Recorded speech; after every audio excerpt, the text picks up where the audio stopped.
Quantum जुगर संभावना आउ आह्वान विषय चलतु शुणा किछि मुख्य कथा।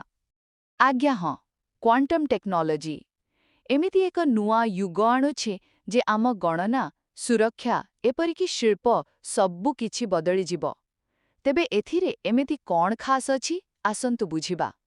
प्रथम कथा हेला एहार जबरदस्त पावर। देखंतु एइटा चाले क्वांटम मेकानिक्स र नियमरे, जेमतिकी सुपरपोजिशन। एठी व्यवहार हुए कुबिट। साधारण कंप्यूटर र बिट तो केवल 0 कि 1 होई पारे ना, किंतु कुबिट से एका सांगरे एकाधिक अवस्थारे रही पारे। औ एइथिपाई तो यहा एमिति सबु हिसाब करि पारे जहा आजि असंभव लागे। भाबिले तो नुआ औषध तियारी हेउ कि पाणीपाग विषय जानिबा हेउ, एसबुथिरे बहुत बड़ परिवर्तन आसी पारे। औ हाँ, ए दिगरे काम बहुत जोर चलीछि। हेले द्वितीय कथाटा टिके चिंतार। एते शक्ति अछि माने साइबर सुरक्षा पाई एक बड़ विपद भी अछि।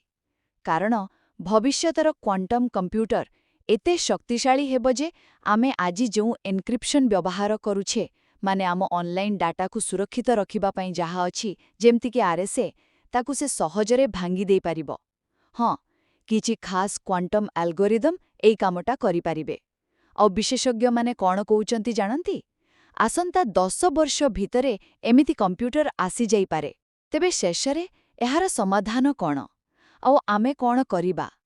देखंतु, एही विपदरु बर्तिबा पाई पोस्ट क्वांटम क्रिप्टोग्राफी बा पीक्यूसी बोली नुआ सुरक्षा व्यवस्था तयारी चलीछि।